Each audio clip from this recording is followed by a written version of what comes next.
What's up guys?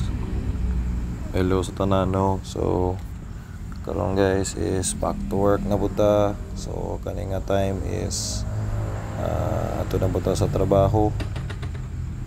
So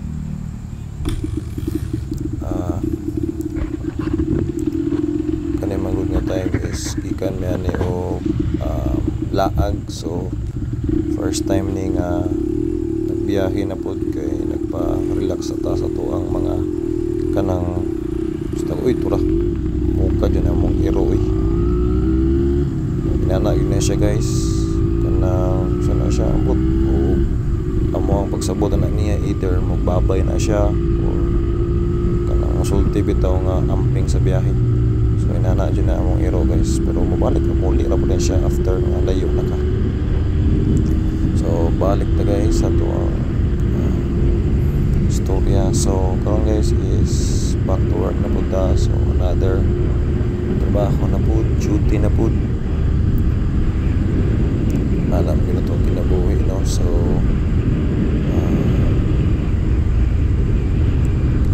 biyahe ko ani sa buntag, no? 7 na kabin. So guys, karon nga video is na-enjoy lang na ako ang moment, no, sa pag-ride sa kuwang KMX. So dali sa Davao del Sur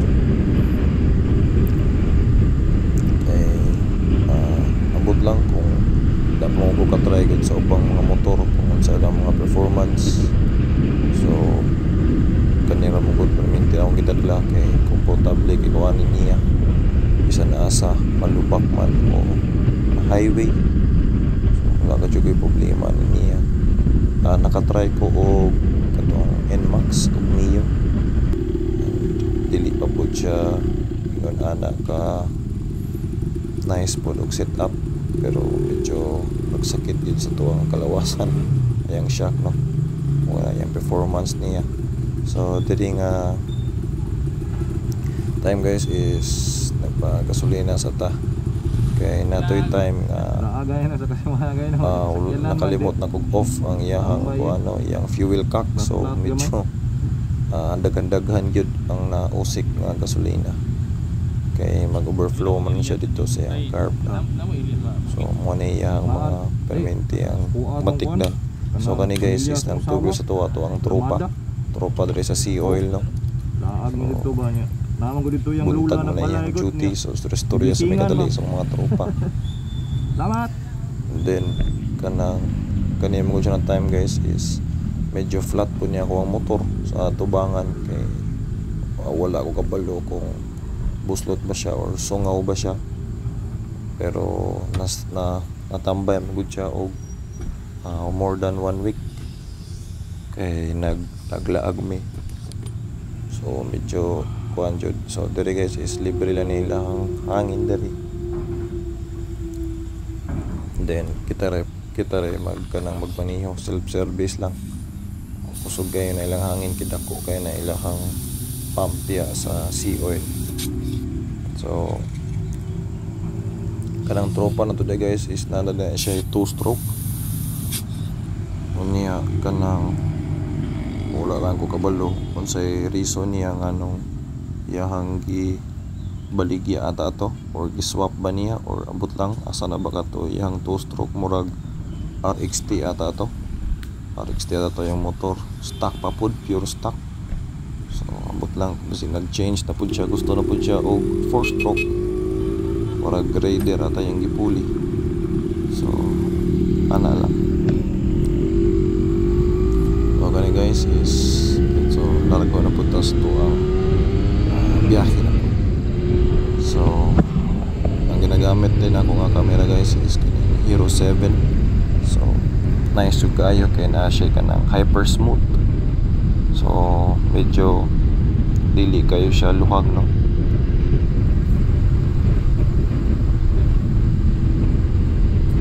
Kay kanang pasok magud sa iyang kanang resolution ang smoothness niya sa iyang stability sa iyang camera. So nasa kong chain mount nakabutang sa kong helmet ang video. So muna guys, kanilang guys ba kanilang jud ko yung mga pangutana nila anong mga tao nga kanang magmotor ibutang maging sa siko ang helmet or ibutang sa likod kanang kabit lang ba abot nga jud na sila jud anong sa kay rason nila no anong ibutang na nila diha ibutang sa siko or asa ba na ibutangan sa helmet nila diha silang motor ano jud ka hindi mo gid sila ganahan mag-helmet mo man jud na isa sa mga importante kayo nga ginagamit nato while nagamotor ta diba so nambot lang guys so comment lang mo kung sa ba jud reason na so kay buhatan ta na og content pod kanang nganong inana na so istoryahan ta na guys nganong inana jud na sila no niya kusog jud kay padagan niya pagkahuman wala pa jud kanang staw gani wala rehistro ang mga motor wala lisensya so abot lang guys nganong inana na sila so wala tagabaluan na nila no nganong inana na sila so mo to guys istoryahan ta na so puhon unya inig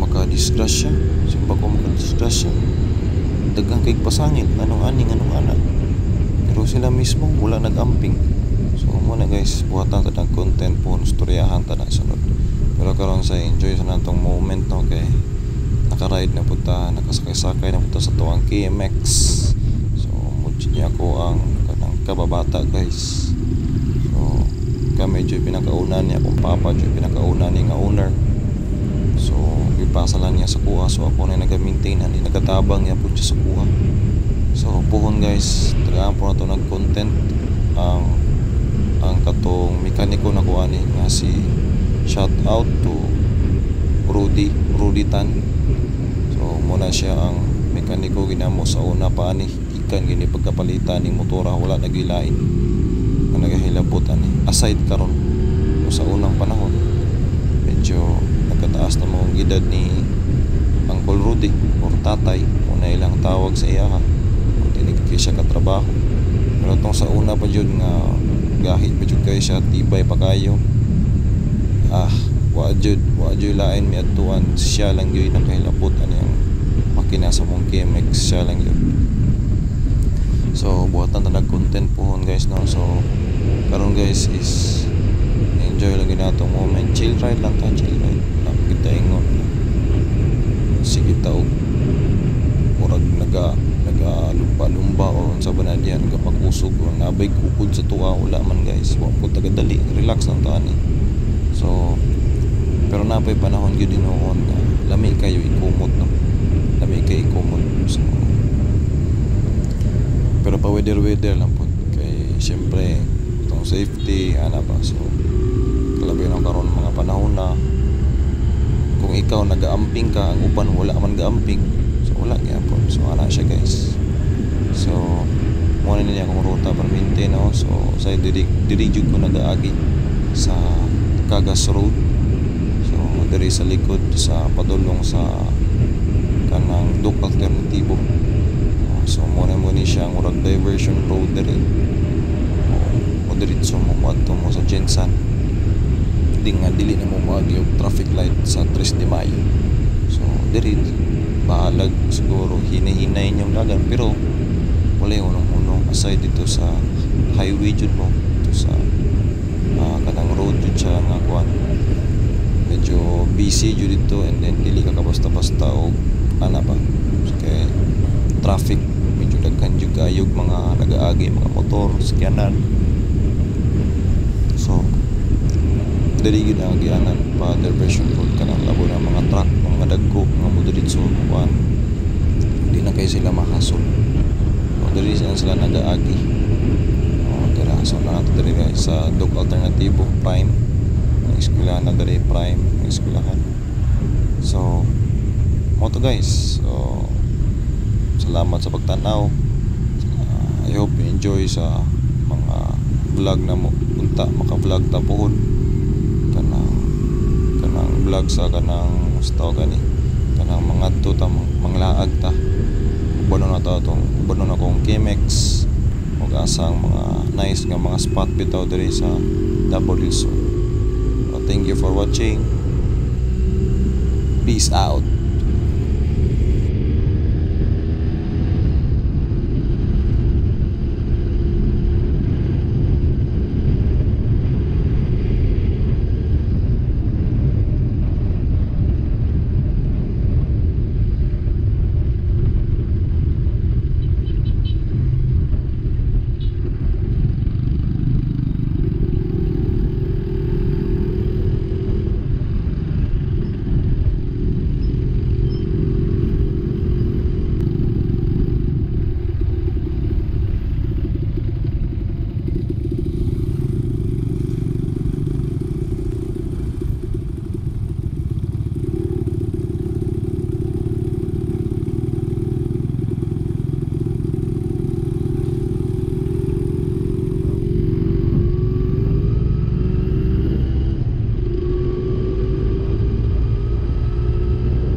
Oi.